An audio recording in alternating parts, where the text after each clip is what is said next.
Welcome to Gana A to Z Telugu channel. ఈరోజు మనం computer basics part 1 competitive exams కి బాగా ఉపయోగపడే ఇన్ఫర్మేషన్ అంతా కూడా ఈ వీడియోలో కూలంకుషంగా చర్చించడం జరిగింది.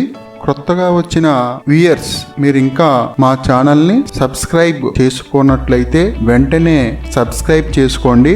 మా వీడియోలు మీకు నోటిఫికేషన్ గా రావడం జరుగుతుంది. ఈ కంప్యూటర్ బేసిక్స్ సంబంధించి వీడియోస్ అన్నీ కూడా 1 by 1 మేము పెట్టిన వెంటనే మీకు నోటిఫికేషన్ గా రావాలంటే వెంటనే సబ్స్క్రైబ్ చేసుకొని బెల్ ఐకాన్ పై ఆల్ అని క్లిక్ చేయండి. ఇంకా వీడియోలోకి వెళ్తే కంప్యూటర్ అంటే ఏమిటి? కంప్యూటర్ అనేది అనేకమైన ప్రక్రియల ద్వారా సమాచారాన్ని రకరకాలుగా వాడుకోవడానికి వీలు కలగచేసే ఒక యంత్రం. సమాచారము వివిధ రూపాలలో ఉండవచ్చును. ఉదాహరణకు సంఖ్యలుగా, బొమ్మలుగా, శబ్దములుగా లేదా అక్షరములుగా ఉండవచ్చును. అంటే మనం కంప్యూటర్కి ఇన్పుట్ పరికరం ద్వారా ఏ సమాచారం ఇచ్చినా, అంటే మ్యాథమెటిక్స్ సంబంధించి సంఖ్యలు ఇచ్చినా, పెయింటింగ్ సంబంధించి బొమ్మలు ఇచ్చినా, ఆడియోకి సంబంధించి శబ్దములు ఇచ్చినా, అక్షరములుగా ఉన్నా సరే దేనిచ్చినా సరే కంప్యూటర్ తీసుకోవడం జరుగుతుంది. ఈ రోజుల్లో కంప్యూటర్ అనేది ఒక విద్యుత్ ఉపకరణం. కంప్యూటర్ అంటే లెక్కలు చేసేది అని అర్థం.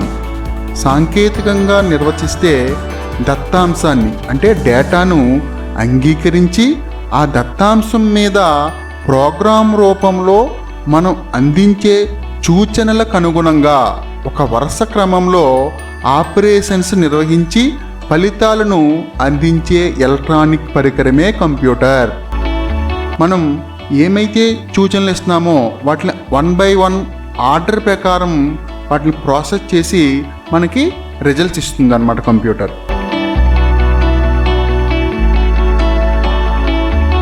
ఇచ్చిన సమాచారం ఆధారంగా కంప్యూటర్ కూడికలు, తీసివేతలు, భాగాహారాలు చేస్తుంది. పరిష్కరించవలసిన సమస్యలు గణిత శాస్త్రానివే కానక్కరలేదు. వాణిజ్య సంస్థ లేదా స్టాటిస్టిక్స్, ఫిజిక్స్, కెమిస్ట్రీ కావచ్చు. అందువల్లే కంప్యూటర్లు ప్రతి రంగంలో కనిపిస్తాయి. ఓన్లీ మ్యాథమెటిక్స్ సంబంధించిన సమస్యలే కాకుండా స్టాటిస్టిక్స్, వాణిజ్య సంస్థ లేదా ఫిజిక్స్, కెమిస్ట్రీకి సంబంధించిన ఏ పనికి సంబంధించిందైనప్పటికీ కంప్యూటరు పనిచేస్తుంది. ఏ రంగానికి సంబంధించిన విషయాన్నైనా కంప్యూటర్లో మనం వర్క్ చేయవచ్చు. ప్రారంభంలో కంప్యూటర్లు లెక్కలు చేసే మెకానికల్ యంత్రాలు మాత్రంగానే ఉండేవి. క్రమక్రమంగా ఆధునిక ఎలక్ట్రికల్, ఎలక్ట్రానిక్ పరిజ్ఞానం వాటిని సమర్థవంతమైన వాటిగా మార్చినది. ప్రారంభంలో అయితే కంప్యూటర్లు ఓన్లీ లెక్కలు చేసే యంత్రాలుగానే ఉండేవి. ఎప్పుడైతే ఎలక్ట్రికల్, ఎలక్ట్రానిక్స్ పరిజ్ఞానం అభివృద్ధి చెందిందో వీటిని అన్ని రంగాల్లోకి ఇంప్లిమెంటేషను చేయడం జరిగింది. అన్ని రంగాల్లోని వీటిని ఉపయోగించడానికి అవకాశం కల్పించింది.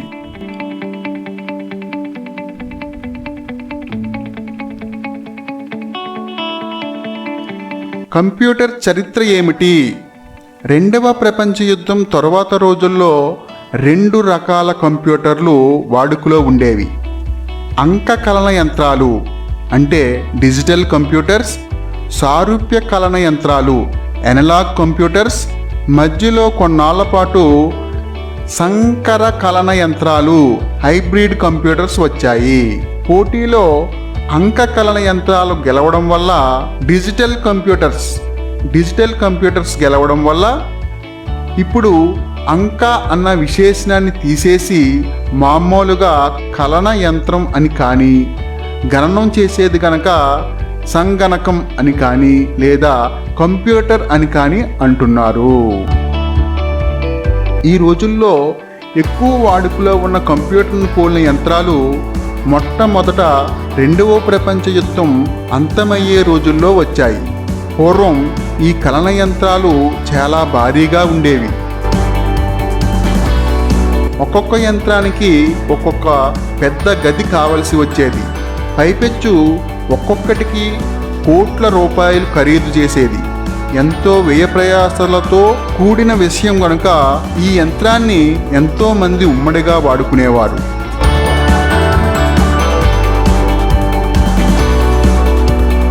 ఇటువంటి ఉమ్మడి యంత్రాలు ఇప్పుడు ఉన్నాయి. ఈ రోజుల్లో ఇటువంటి వాటిని ప్రత్యేక వైజ్ఞానిక అవసరాలకు ఉపయోగించుతున్నప్పుడు సూపర్ కంప్యూటర్ అని, పెద్ద పెద్ద సంస్థల వ్యాపార లావాదేవీలు నిర్వహణ చేస్తున్నప్పుడు మెయిన్ ఫ్రేమ్ కంప్యూటర్ అని సంబోధిస్తూ ఉంటారు. ఇవి అపరిమితమైన గణన సౌకర్యాలు కలిగి ఉంటాయి. ఈ రోజుల్లో కంప్యూటర్లు బాగా శక్తివంతం, చవక అయ్యాయి. పైపెచ్చు బాగా చిన్నవి అయ్యాయి. దానివల్ల భారీ యంత్రాల వాడుక పడిపోయింది. ఎవరి కంప్యూటర్ వారే సొంతంగా కొనుక్కోగలిగే స్థాయికి చేరుకున్నాము.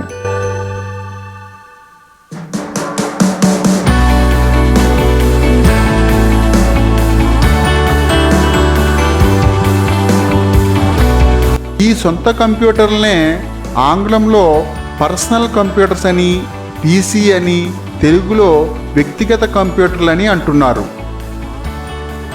ఈ సొంత కంప్యూటర్లు బల్ల మీద పెట్టుకునే రకాలు డెస్క్టాప్ అని, అంటే ఈ రకంగా ఉంటుందన్నమాట డెస్క్టాప్. ఒళ్ళో పెట్టుకునే ఉరోపరి ల్యాప్టాప్ అని, ల్యాప్టాప్ ఈ రకంగా ఉంటుంది.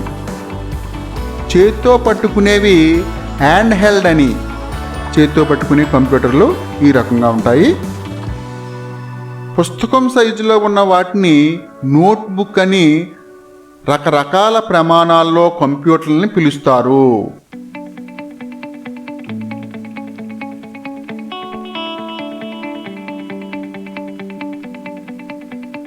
కంప్యూటర్ చరిత్రలో మైలురాళ్ళు.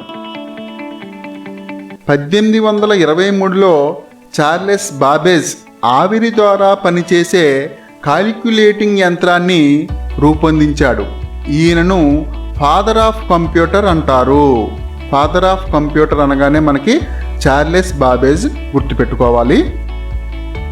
తొలిసారి binary అర్థమెటిక్ను ఉపయోగించినది కోనార్డ్ use.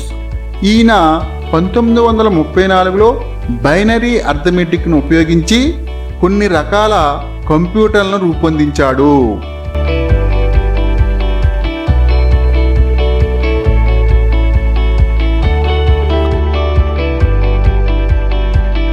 Computer science పితామహుడిగా Allen ట్యూరింగ్ను పిలుస్తారు. కంప్యూటర్ సైన్స్ పితామహుడు అనగానే మనకి అలెన్ ట్యూరింగ్ని గుర్తుపెట్టుకోవాలి. కంప్యూటర్కు సంబంధించి తొలి high level programming language Fortran. దీనిని 1956లో ఐబిఎం కంపెనీకి చెందిన జాన్ బేకస్ ఆయన బృందం అభివృద్ధి చేసింది. 1957లో అందరికీ అందుబాటులోకి వచ్చింది.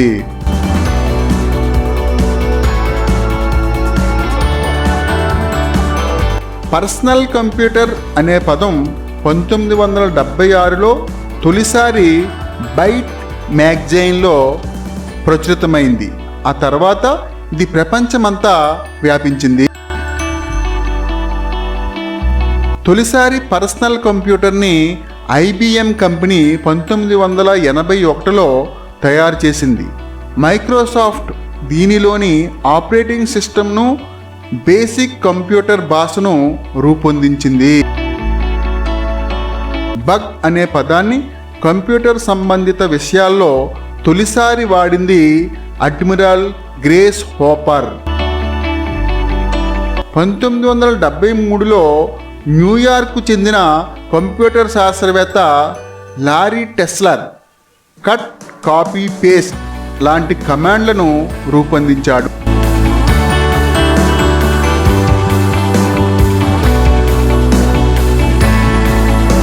కంప్యూటర్లో జనరేషన్లు ఏమిటి? మొదటి తరం కంప్యూటర్స్ ఫస్ట్ జనరేషన్స్ 1945 to 1952. మొదటి తరం కంప్యూటర్లు 1945 నుంచి 1952 దాకా ఉపయోగించడం జరిగింది. మొదటి తరం కంప్యూటర్లు అనగానే మనం గుర్తుపెట్టుకోవాల్సిన ముఖ్యమైన విషయం వాక్యూమ్ ట్యూబ్ 1946లో అమెరికాలోని పెన్సిల్వేనియా విశ్వవిద్యాలయంలో ప్రెస్పర్ ఎకర్ట్ జే విలియం మాస్లీ మొదటి తరం కంప్యూటర్ను రూపొందించారు. ఇందులో స్విచ్చింగ్ పరికరంగా వాక్యూమ్ ట్యూబ్లను ఉపయోగించారు. ఇది పనిచేయడానికి 140 కిలోవాట్ల విద్యుత్ అవసరమయ్యేది. చాలా ఎక్కువ విద్యుత్ని ఈ మొదటి తరం కంప్యూటర్లు ఉపయోగించేవన్నమాట. 1 సెకనులో 5000 కూడికలు లేదా 350 గుణకారాలు చేసేది. అంటే చాలా తక్కువ ట్రాన్సాక్షన్స్ మొదటి తరం కంప్యూటర్లో జరిగేది.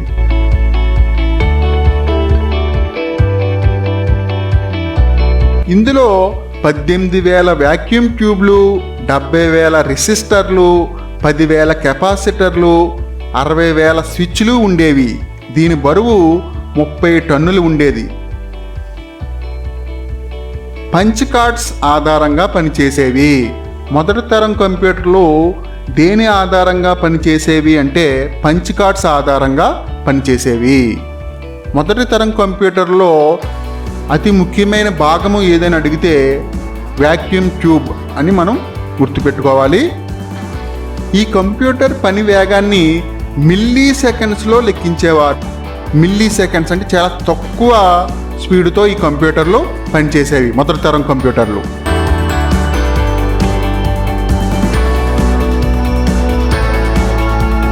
ఈ యంత్రం చాలా పెద్దదిగా ఉండడం వల్ల ఎక్కువ స్థలం ఆక్రమించడం, వాక్యూమ్ ట్యూబ్ల వల్ల అధిక వేడి ప్రసారం చేయడం, వాక్యూమ్ ట్యూబ్లు తరచూ చెడిపోవడం కారణంగా కంప్యూటర్స్ నిర్వహణ ఖర్చులు ఎక్కువ.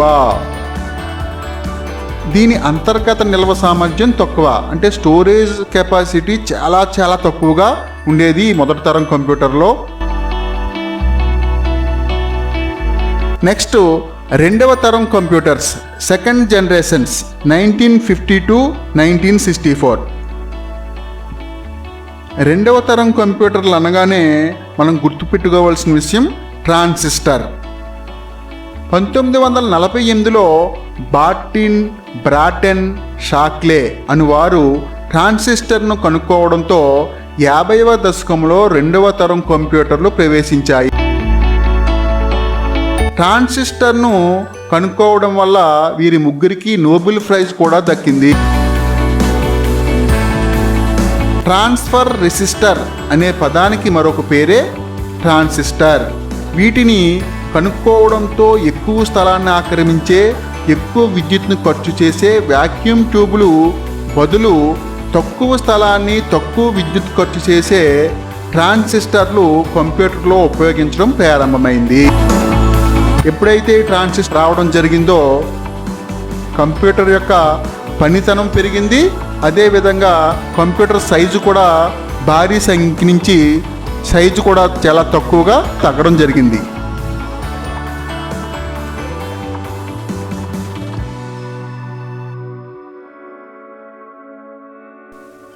నిల్వ కోసం ఉపయోగించే మ్యాగ్నెటిక్ కోర్లను కనుక్కోవడం ఈ కాలపు మరో సాంకేతికపరమైన ఆవిష్కరణ. మనకి ఫస్ట్ తరం కంప్యూటర్లో నిల్వ సామర్థ్యం చాలా తక్కువగా ఉండేది. సెకండ్ జనరేషన్లో ఎప్పుడైతే ఈ మ్యాగ్నెటిక్ కోర్లను కనుక్కున్నారో నిల్వ సామర్థ్యం పెరిగిందనమాట. పెద్ద ర్యామ్ను నిర్మించడానికి ఈ మ్యాగ్నెటిక్ కోర్లను ఉపయోగించారు. కంప్యూటర్లో ర్యామ్ ఉంటుంది కదా, ఆ ర్యామ్ను పెద్ద సైజ్ చేయడానికి ఈ మ్యాగ్నెటిక్ కోర్లను ఉపయోగించడం జరిగింది. ఈ కాలంలో మ్యాగ్నెటిక్ డిస్క్ స్టోరేజ్ను కూడా అభివృద్ధి పరిచారు. అంటే హార్డ్ డిస్క్లను కూడా అభివృద్ధి చేయడం జరిగిందనమాట. పంచ్ కార్డులకు బదులు మ్యాగ్నెటిక్ టేపులను ఉపయోగించారు. మొదటి తరం కంప్యూటర్లనేమో పంచ్ కార్డ్స్ ఉపయోగించారు. ఈ రెండవ తరం కంప్యూటర్లో మ్యాగ్నెటిక్ టేపులను ఉపయోగించారు. ఈ కంప్యూటర్ పని వేగాన్ని మైక్రో సెకండ్స్లో లెక్కించారు. మొదటి తరం కంప్యూటర్లలో అయితే మిల్లీ సెకండ్స్లో ఉపయోగిస్తే రెండవ తరం కంప్యూటర్ యొక్క పని వేగాన్ని మైక్రో సెకండ్స్లో లెక్కించారు. రెండవ తరం కంప్యూటర్కి ఉదాహరణ IBM 1401, IBM 1620, IBM 7094. ఇవి రెండవ తరం కంప్యూటర్లకు ఉదాహరణలు.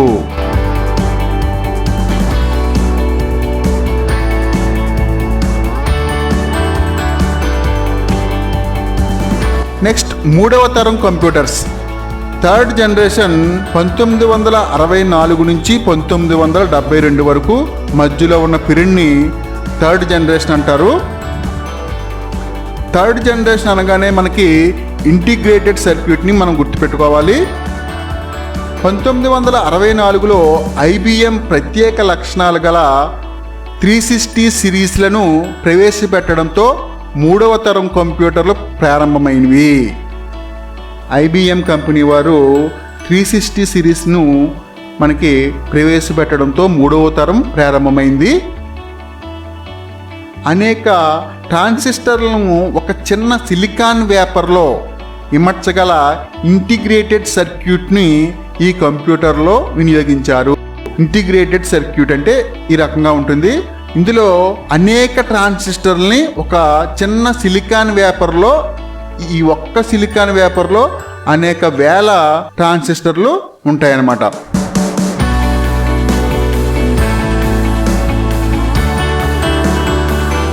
మూడవ తరం ఆగమనంతో కంప్యూటర్ల వాడకం విస్తృతమైనది. రక్షణ అవసరాలు, ఆకాశంలో పోటీ, వాణిజ్య అవసరాలు దీని అభివృద్ధికి బాగా దోహదపడింది. హార్డ్వేర్, సాఫ్ట్వేర్ పరికరాలతో కంప్యూటర్లు రావడం, ఉన్నత స్థాయి భాషలు ప్రవేశించడం, కంప్యూటర్ వేగాన్ని నానో సెకండ్స్, ఇక్కడ కంప్యూటర్ యొక్క వేగం మళ్ళీ బాగా పెరిగింది. నానో సెకండ్స్లో లెక్కించడం ఈ మూడవ తరంలోనే జరిగింది. మ్యాగ్నెటిక్ టేపుల స్థానంలో మ్యాగ్నెటిక్ డిస్క్లను ఉపయోగించడం జరిగింది.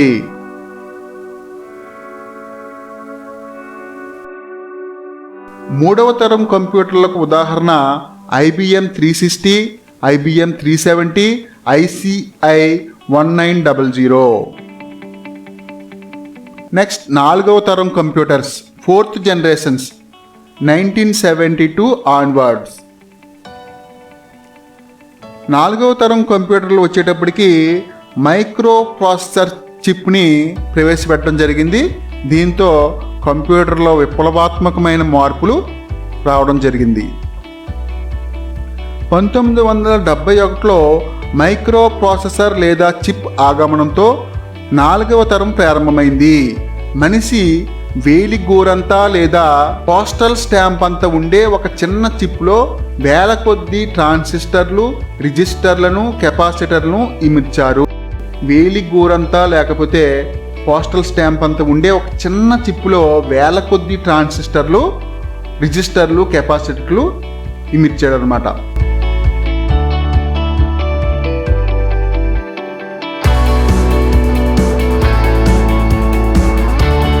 ఈ కాలంలో కంప్యూటర్లో ధరలు కూడా తగ్గాయి, కంప్యూటర్ సైజు తగ్గింది, అంతేకాదు విశ్వసనీయత బాగా పెరిగింది.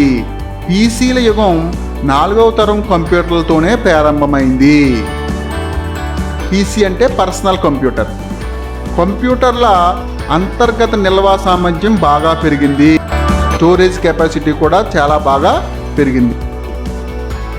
ఉదాహరణ ఇంటెల్ 4004, పెంటియం, PC80, PC-XT ఈ నాలుగో తరం కంప్యూటర్లకు ఉదాహరణలు. నెక్స్ట్ ఐదవ తరం కంప్యూటర్స్, ఫిఫ్త్ జనరేషన్స్ 1982 ఆన్వర్డ్స్. ఐదవ తరం కంప్యూటర్లో వచ్చిన ప్రధానమైన మార్పు ఆర్టిఫిషియల్ ఇంటెలిజెన్సీ, AI. 1979వ సంవత్సరంలో ఐదవ తరం కంప్యూటర్ల ప్రస్తావన జపాన్లో ప్రారంభమైంది. దీనికోసం 1981 అక్టోబర్లో జపాన్ కంప్యూటర్ శాస్త్రవేత్తల ప్రపంచ మహాసభలు కూడా జరిపింది. వారు ఉపయోగించే కంప్యూటర్లకు ఆలోచించే శక్తి కానీ తెలివి కానీ లేవు. అంటే ఈ 5th జనరేషన్స్ ముందు ఉపయోగించే కంప్యూటర్లకి సొంతంగా ఆలోచించే శక్తి కానీ తెలివితేటలు కానీ అటువంటి ఏమీ ఉండేవి కావు. 5వ తరం కంప్యూటర్లు తెలివిగలవిగా ఉంటాయి. కంప్యూటర్ అందించే జ్ఞానమే ఒక సమాజం యొక్క శక్తి సామర్థ్యాలు, నాణ్యత, వికాసాలకు గీటురాయిగా ఉండబోతుంది. ఈ 5th జనరేషన్స్ నుంచి ఇంకా సరికొత్త మార్పులన్నీ కూడా చోటు చేసుకోవడం జరిగింది.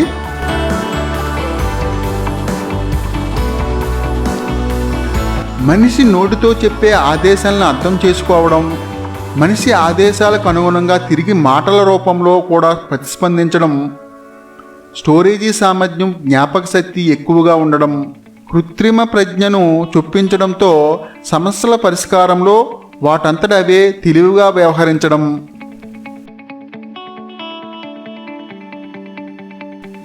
తర్కపరమైన వాదనను, సంక్లిష్టమైన సమస్యలను పరిష్కరించగలగడం, సిలికాన్ గాక ఇతర పదార్థాలపై ఆధారపడి వీటిని నిర్మించడం 5వ తరం కంప్యూటర్ల లక్షణాలు.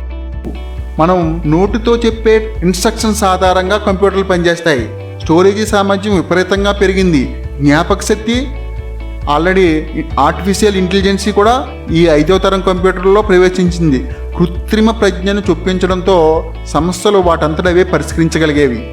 తర్కపరమైన వాదనను, సంక్లిష్టమైన సమస్యలను పరిష్కరించేవి. తర్వాత ఇంపార్టెంట్ విషయం ఏంటంటే సిలికాన్ గాక, అప్పుడు దాకా సిలికాన్తో తయారు చేసిన చిప్స్ని అవి వాడేవారు. సిలికాన్ గాక ఇతర పదార్థాలపై ఆధారపడి వీటిని నిర్మించడం 5వ తరం కంప్యూటర్ల యొక్క లక్షణాలు. ఉదాహరణ సూపర్ కంప్యూటర్.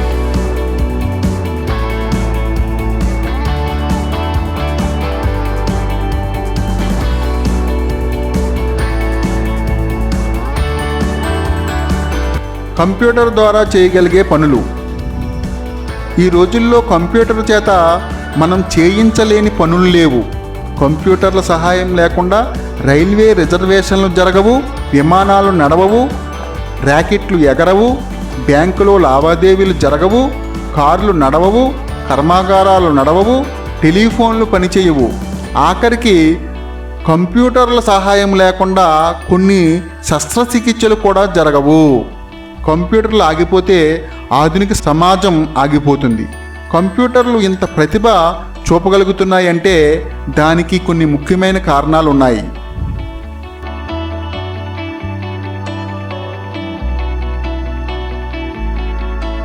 ఒకటి, కంప్యూటర్లు అత్యంత వేగంతో పనిచేస్తాయి. కంప్యూటర్ యొక్క వేగాన్ని సామాన్య మానవుడు అందుకోలేడు. 2, అలుపు లేకుండా చేసిన పనినే పదే పదే చేయగలవు. కంప్యూటర్లకు అలుపు లేకుండా అదే ఇన్స్ట్రక్షన్ ఇచ్చినట్లయితే కంటిన్యూస్గా గంటలు, రోజులు, వారాలు, నెలల తరబడి కంటిన్యూస్గా చేయగలుగుతుంది.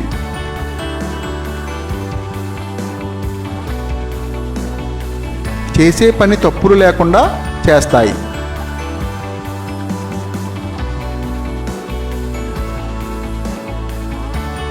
వచ్చిన చిక్కల్లా కంప్యూటర్లు ఎప్పుడు ఏ పని చేయాలో అంతా మనం అరటిపండు ఒలిచినట్లు విడమర్చి చెప్పాలి. మనం చెప్పడంలో తప్పుంటే కంప్యూటర్లు తప్పు చేస్తుంది, కానీ తనంతట తాను తప్పు చెయ్యదు. మనము ఇచ్చే ఇన్స్ట్రక్షన్స్లో లేదా రాసే ప్రోగ్రామింగ్లో తప్పు ఉంటేనే కంప్యూటర్ తప్పు చేస్తుంది తప్ప, లేకపోతే తనంతట తానుగా కంప్యూటరు ఏ విధమైన తప్పు చేయదు. కంప్యూటర్ ఎప్పుడు ఏమి చేయాలో విడమర్చి చెప్పే ఆదేశాలని ఇంగ్లీష్లో ఇన్స్ట్రక్షన్స్ అని లేదా కమాండ్స్ అని కానీ అంటారు. ఇలా ఆదేశాలని ఒక క్రమంలో రాసినప్పుడు దానిని తెలుగులో క్రమణిక అని, ఇంగ్లీష్లో ప్రోగ్రామ్ అని అంటారు.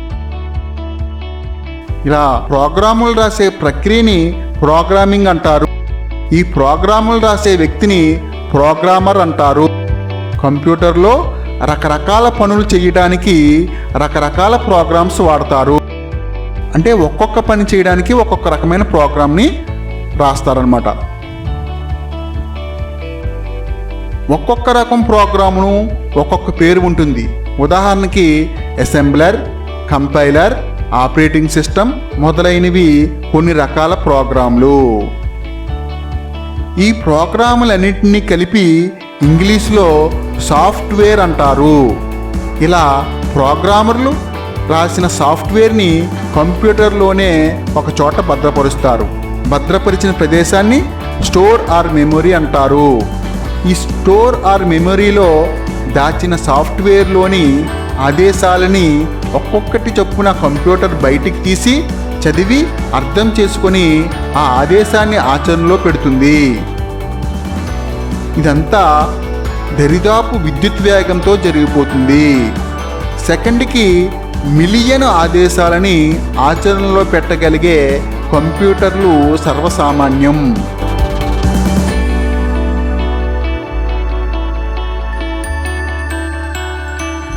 కంప్యూటర్ని రెండు విభిన్న కోణాల నుంచి అధ్యయనం చేయవచ్చు. మనిషికి స్థూలమైన భౌతిక శరీరం అంటే ఆకారం అన్నమాట. స్థూలమైన భౌతిక శరీరం అంటే ఆకారం. కంటికి కనిపించని సూక్ష్మమైన ఆత్మ ఉన్నట్లే, అంటే మనలోని మానవుల్లో ఉన్న ఆత్మ ఉన్నట్లే కంప్యూటర్కి స్థూలకాయం అంటే హార్డ్వేర్, అంటే మనకు పైకి కనిపించేవి CPU, కీబోర్డ్, మౌస్, స్పీకర్స్ ఇవన్నీ కూడా స్థూలకాయం హార్డ్వేర్ కింద వస్తాయి. సూక్ష్మకాయం సాఫ్ట్వేర్ అని రెండు భాగాలు ఉన్నాయి. సాఫ్ట్వేర్ అంటే కంప్యూటర్ లోపల ఇన్స్టాల్ చేసేటువంటి ప్రోగ్రామింగ్స్ని సాఫ్ట్వేర్ అంటారనమాట. ఇంకా చిన్న ఎగ్జాంపుల్గా చెప్పాలంటే మనం తాకగలిగేవన్నీ కూడా హార్డ్వేర్లోకి వస్తాయి. అంటే కీబోర్డ్, మౌస్, మానిటర్, CPU ఇవన్నీ కూడా హార్డ్వేర్లోకి వస్తాయి.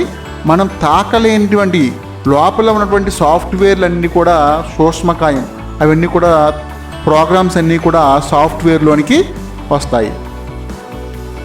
సూక్ష్మకాయం నివసించడానికి స్థూలకాయం కావాలి. అంటే మానవుడు నివసించడానికి ఆత్మ ఉంటేనే ప్రాణం ఉన్నట్టు. అలాగే సూక్ష్మకాయం లేకపోతే స్థూలకాయం ప్రాణం లేని కట్టి లాంటిది. అంటే ఈ మానిటరు, కీబోర్డు, CPU ఇవన్నీ కూడా అందులోని సాఫ్ట్వేర్ లేకపోతే అది ఎందుకు పనిచేయని ప్రాణం లేనటువంటి వస్తువు డబ్బా లాంటిదన్నమాట. ఇటువంటి సమాచారమునైనా సంవిధానపరుచుటకు మనము కంప్యూటర్లను ఉపయోగించవచ్చు. అవి కంపెనీలో జీతాల జాబితాలను నియంత్రించేదే కావచ్చు, లేదా ఫ్యాక్టరీలలో యంత్రాలను పనిచేయించే రోబోట్లను నియంత్రించేవి అయినా కావచ్చు.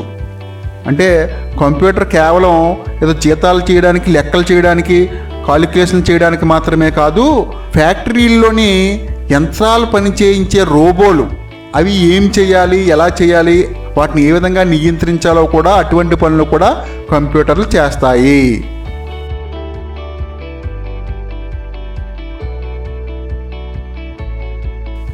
ఈ విధంగా కంప్యూటర్ల చేత మనం చేయించలేని పనులు లేవు.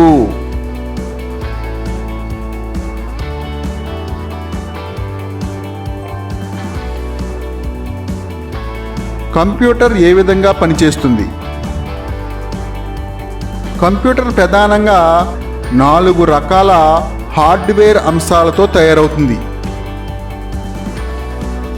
ఒకటి సెంట్రల్ ప్రాసెసింగ్ యూనిట్. ఇక్కడ కంప్యూటర్ బ్లాక్ డయాగ్రామ్లో ఈ మధ్యలో కనిపించేది ఇది CPU, central processing unit. Input unit, ఇది ఇన్పుట్ యూనిట్. అవుట్పుట్ యూనిట్, ఈ బ్లాక్ డయాగ్రామ్లో ఇక్కడ కనిపించేది అవుట్పుట్ యూనిట్. 4 సెకండరీ లేదా ఎక్స్టర్నల్ స్టోరేజ్, ఇది సెకండరీ లేదా ఎక్స్టర్నల్ స్టోరేజ్. మనము ఏదైనా కంప్యూటర్కి ఇన్పుట్ పరికరాల ద్వారా ఇన్స్ట్రక్షన్స్ ఇస్తాము. అంటే keyboard, mouse, light, pen, joysticks ద్వారా ఇన్స్ట్రక్షన్స్ ఇస్తే అది CPUలోని ఈ ప్రాసెస్ అంతా జరిగి మనకి అవుట్పుట్ రూపంలో, అవుట్పుట్లో ఏమున్నాయి, మానిటరు, ప్రింటరు, ప్లాటరు, ఈ అవుట్పుట్ రూపంలో మనకి రిజల్ట్ రావడం జరుగుతుంది. ఇన్పుట్ అవుట్పుట్ యూనిట్లను సెకండ్ యూనిట్ ఉపకరణాలు అంటారు. ఈ ఇన్పుట్ అవుట్పుట్ యూనిట్లను సెకండ్ యూనిట్ ఉపకరణాలు లేదా పెరిఫరల్ డివైజెస్ అని అంటారు.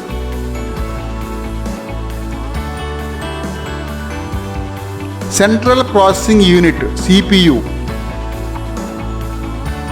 ఇది CPU మనకి బాక్స్ కంప్యూటర్లో కనిపించే ప్రధానమైన భాగం CPU. ఇందులో సెంట్రల్ ప్రాసెసింగ్ యూనిట్, ఇందులో control unit, arithmetic logic unit, memory అని 3 ప్రధానమైన భాగాలు ఉంటాయి.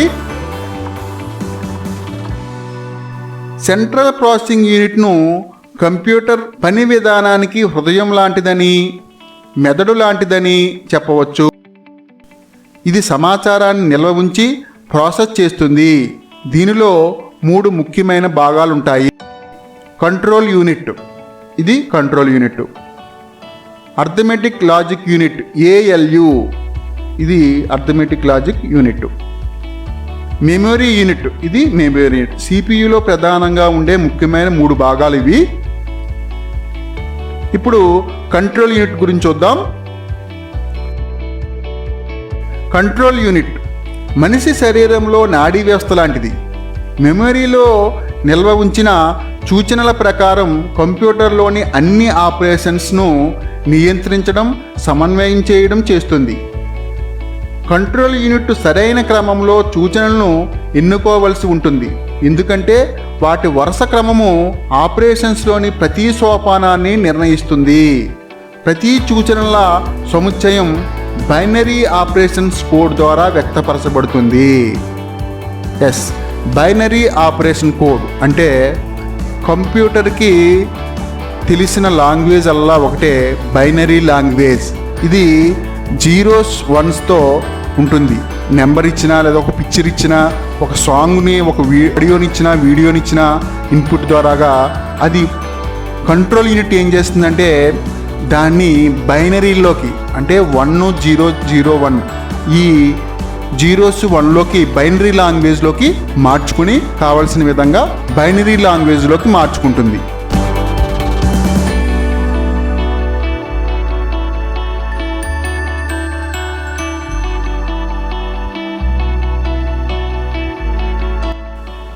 ఈ కోడ్ ఒక జాబ్ని పూర్తి చేయడానికి ఏం చేయాలో స్పష్టపరుస్తుంది.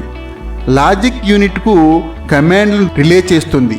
మెమొరీకి మరియు లాజిక్ యూనిట్కి మధ్య డేటా ప్రవాహాన్ని క్రమబద్ధం చేస్తుంది. ప్రాసెస్ చేసిన సమాచారాన్ని అవుట్పుట్ లేదా స్టోరేజీ పరికరాలను అందించడానికి మార్గాన్ని సుగమం చేస్తుంది. ఇది కంట్రోల్ యూనిట్ చేసే పని. Next arithmetic logic unit ALU. పేరులో ఉన్నట్టే అర్థమెటిక్ కాలిక్యులేషన్స్ అన్నీ కూడా ఇక్కడ జరుగుతాయి.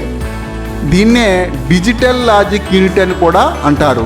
ఇది మెమొరీ నుంచి అందుకున్న సమాచారాన్ని సరిచేస్తుంది. ఒక సమస్యను పరిష్కరించడానికి అవసరమయ్యే అన్ని విధులను, తార్కిక ప్రక్రియలను ఇది నెరవేరుస్తుంది. కూడికలు, తీసివేతలు, గుణకారాలు, భాగాహారాలు వంటి అర్థమెటిక్ లెక్కలు చేయడానికి కంప్యూటర్ ఈ లాజిక్ను ఉపయోగిస్తుంది. ఈ విధంగా అర్థమెటిక్ లాజిక్ యూనిట్ విధులు నిర్వహిస్తుంది.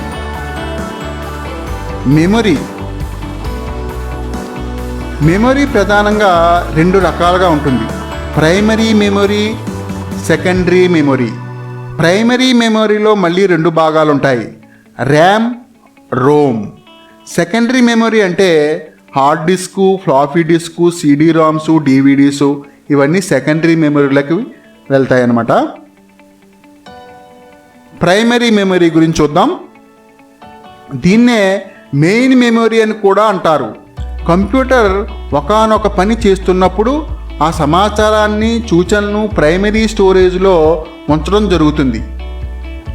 ఇలా స్టోర్ చేసిన ఏ సమాచారాన్నైనా అవసరమైనప్పుడు అతి వేగంగా తిరిగి మనం సంపాదించుకోవడానికి అవకాశం ఉంది. కనుక దీన్ని హై స్పీడ్ మెమొరీ అని కూడా అంటారు.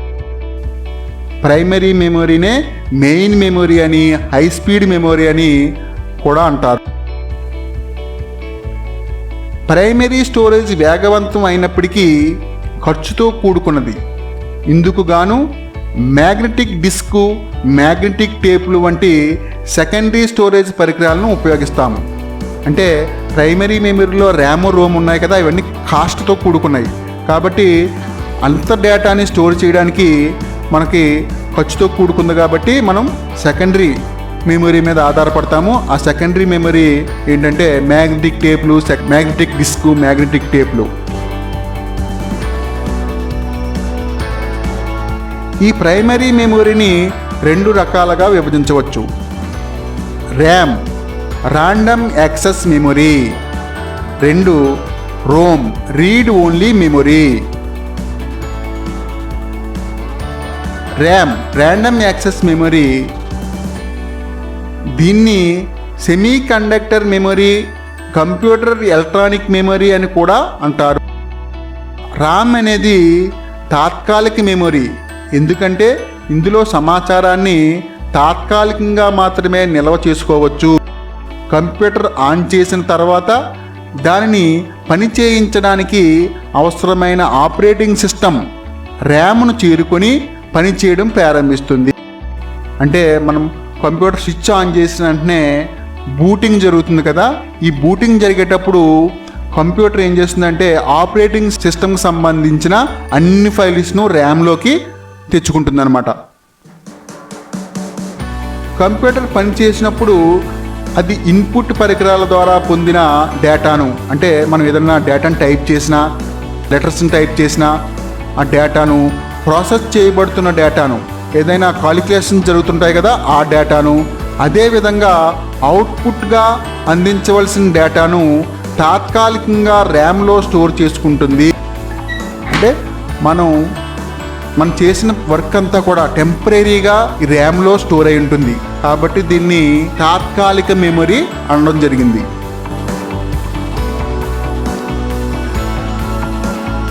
కంప్యూటర్ విద్యుత్ సరఫరా ఆపివేసినప్పుడు నిల్వ చేయబడిన డేటా అంతా తొలగిపోతుంది. అంటే కంప్యూటర్ స్విచ్ ఆఫ్ అయిపోయిందా, ఈ ర్యామ్లో ఉన్న డేటా అంతా కూడా ఖాళీ అయిపోతుంది. మళ్ళీ ఆన్ చేసినప్పుడు దానికి సంబంధించిన ఫైల్స్ అన్నీ ర్యామ్లోకి తెచ్చుకోవడం జరుగుతుంది.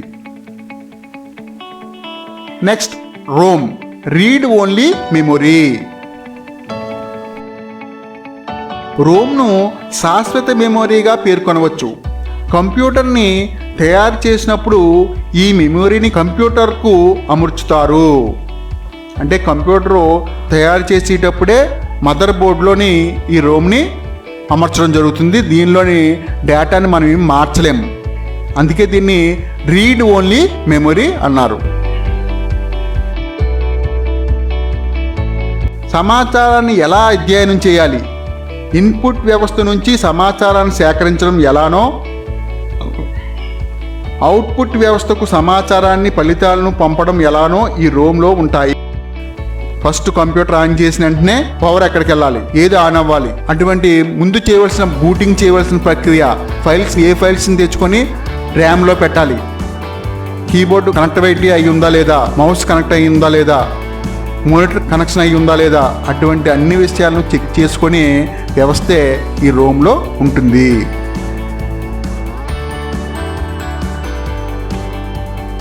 కంప్యూటర్ను ఆన్ చేసిన వెంటనే దానికి అనుసంధానం చేయబడిన మౌలిక ఇన్పుట్ మరియు అవుట్పుట్ పరికరాలు అన్నీ ఉన్నాయా లేదా, అన్నీ సక్రమంగా పనిచేస్తున్నాయా అనే వివరాలను రోమ్ పరీక్షిస్తుంది.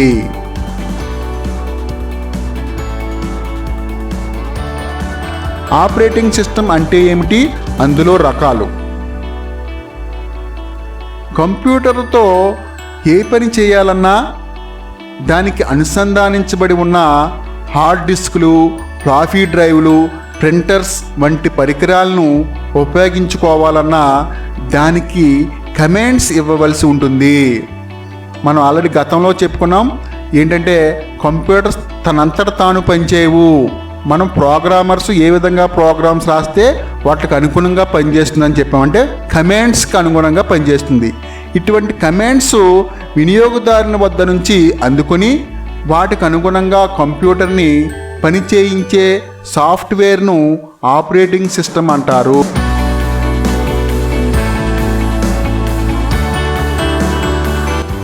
కంప్యూటర్ను పని చేయించడానికి అవసరమయ్యే ప్రోగ్రాముల సముదాయమును ఆపరేటింగ్ సిస్టమ్ అంటారు.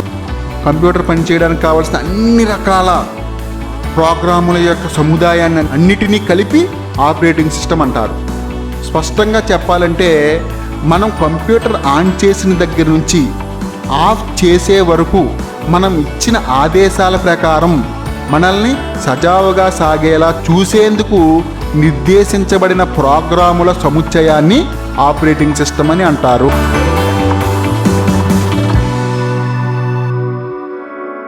కంప్యూటర్ని అదుపు చేసే మాస్టర్ కంట్రోల్ ప్రోగ్రామ్ని ఆపరేటింగ్ సిస్టమ్ అని అనవచ్చు. కంప్యూటర్ని అదుపు చేసే మాస్టర్ కంట్రోల్ ప్రోగ్రామ్, అది ఇష్టం వచ్చినట్లు వర్క్ జరిగిపోదు, ప్రాసెస్ జరిగిపోదు. దానికి ఆ కమాండ్స్ ఆపరేటింగ్ సిస్టంలో ఉన్నటువంటి ప్రోగ్రామ్స్ అనుగుణంగా కంట్రోల్ చేయడం జరుగుతుంది. కాబట్టి దీన్ని మాస్టర్ కంట్రోల్ ప్రోగ్రామ్ అని కూడా ఆపరేటింగ్ సిస్టమ్ని అంటారు. కంప్యూటర్ల వినియోగం ప్రారంభమైన తొలి రోజుల్లో వాటిలో ఏ ఆపరేటింగ్ సిస్టమ్ ఉండేది కాదు.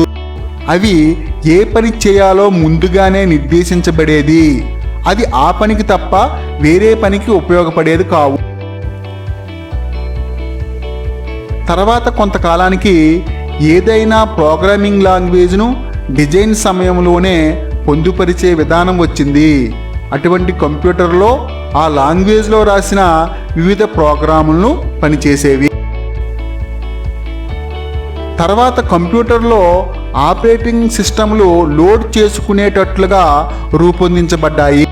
ఎటువంటి కంప్యూటర్లోనైనా ఆపరేటింగ్ సిస్టమ్ లోడ్ చేసుకుని వివిధ రకాల ప్రోగ్రాములు, అప్లికేషన్లు రన్ చేసుకోగలిగే ఆస్కారం కలిగింది. అంటే ప్రజెంట్ మనం ఉపయోగిస్తున్న కంప్యూటర్లో ఏ విధంగా మనకు కావాల్సిన అన్ని రకాల సాఫ్ట్వేర్ని, అన్ని రకాల అప్లికేషన్ని ఉపయోగించుకొని రన్ చేసుకుంటున్నామో అప్లికేషన్లు రన్ చేసుకునే అవకాశం ఉందన్నమాట.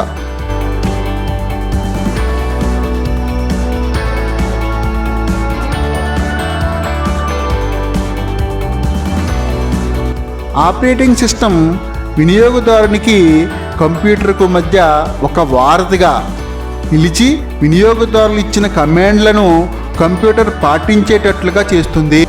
యూజర్ కంప్యూటర్ను ఉపయోగించేవాడు ఫైల్ను ఓపెన్ చేస్తాడు, దానికి సంబంధించి ఎడిట్ చేస్తాడు, మళ్ళీ సేవ్ చేస్తాడు. ఈ రకంగా కమాండ్స్ ఇచ్చినప్పుడు వాటికి అనుగుణంగా ఏ విధంగా పనిచేయాలో ఒక వారధిలాగా, అంటే కంప్యూటర్కి యూజర్కి ఒక వారధిలాగా ఈ ఆపరేటింగ్ సిస్టమ్ పనిచేయడం జరుగుతుంది.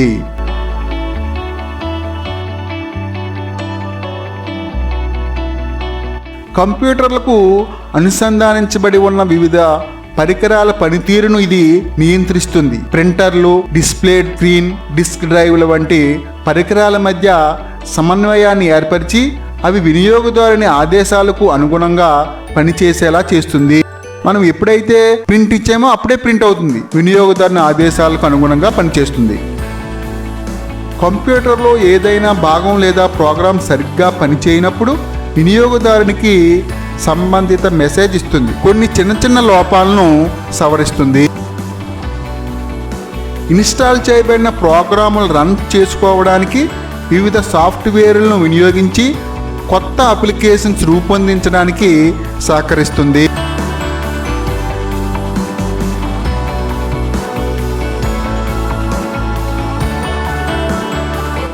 ఆపరేటింగ్ సిస్టమ్ను షార్ట్కట్లో ఓఎస్ అని పిలుస్తారు. ఆపరేటింగ్ సిస్టమ్లను వినియోగదారుల సంఖ్యను బట్టి ప్రధానంగా 3 రకాలుగా వర్గీకరించవచ్చు.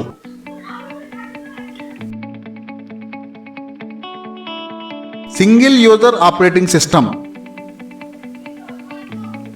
ఈ కోవకు చెందిన ఆపరేటింగ్ సిస్టంలో ఒక సమయంలో ఒక కంప్యూటర్పై ఒకరు మాత్రమే పని చేయడం సాధ్యమవుతుంది. ఇందులో ఒకసారి ఒక అప్లికేషన్ కన్నా ఎక్కువ రన్ చేయడం సాధ్యం కాదు. ఇందుకు ఉదాహరణ MS DOS. Multi user operating system. ఒకే సమయంలో చాలామంది చాలా అప్లికేషన్లను చేసుకోగల ఆస్కారం కలిగించేదే మల్టీ ఆపరేటింగ్ సిస్టమ్. ఇటువంటి వ్యవస్థలో కన్సోల్ అనే ఒక ప్రధాన కంప్యూటర్ ఉంటాయి. ఒకే సమయంలో చాలామంది పని చేసుకోవడానికి వీలుగా టెర్మినల్స్ ఉంటాయి. ఈ టెర్మినల్స్ వద్ద కేవలం మానిటర్, కీబోర్డు మాత్రమే ఉంటాయి. అంటే CPU ఉండదన్నమాట. ఓన్లీ మానిటరు, కీబోర్డు, మౌస్ ఉంటుంది. దీని యొక్క మెయిన్ సర్వర్ అంతా కూడా వేరే గదిలో భద్రపరిచి ఉంటుంది. అక్కడి నుంచి డేటాని తీసుకుని వచ్చి డేటాని ఉపయోగించుకొని మళ్ళీ సేవ్ చేయడం ఈ మల్టీ యూజర్ ఆపరేటింగ్ సిస్టంలో జరుగుతుంది.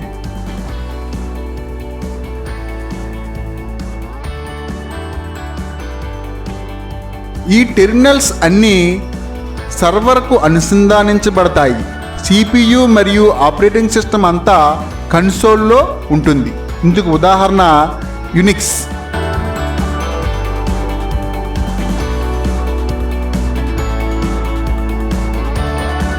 మూడు, నెట్వర్క్ ఆపరేటింగ్ సిస్టమ్. ఈ వ్యవస్థలో చాలా కంప్యూటర్లు ఒకదానితో మరొకటి అనుసంధానించబడి ఉంటాయి. వీటిని నోడ్స్ అంటారు. నెట్వర్క్లో కలపబడి ఉన్న కంప్యూటర్ను నియంత్రించడానికి సర్వర్ అనే ఒక ప్రధాన కంప్యూటర్ ఉంటుంది. ఈ కంప్యూటర్లు విడిగా కానీ అన్నింటినీ కానీ వినియోగించుకోవచ్చు. ఒకదానిలోని డేటా మరో దానిలో వినియోగించుకోవచ్చు. ఇందుకు ఉదాహరణ ల్యాన్. మనం ఉపయోగిస్తున్న ఇంటర్నెట్ అంతా కూడా ఈ మూడో రకమైనటువంటి నెట్వర్క్ ఆపరేటింగ్ సిస్టంలోకి వస్తుంది. Thank you friends. మీకు ఈ వీడియో ఉపయోగపడింది అనుకుంటే లైక్ చేయండి, షేర్ చేయండి మీ ఫ్రెండ్స్కి, మరియు మా యొక్క ఛానల్ని వెంటనే సబ్స్క్రైబ్ చేసుకోండి. మేము పంపించే తదుపరి వీడియోలు మీకు నోటిఫికేషన్గా అందుతాయి. Thank you. జై హింద్.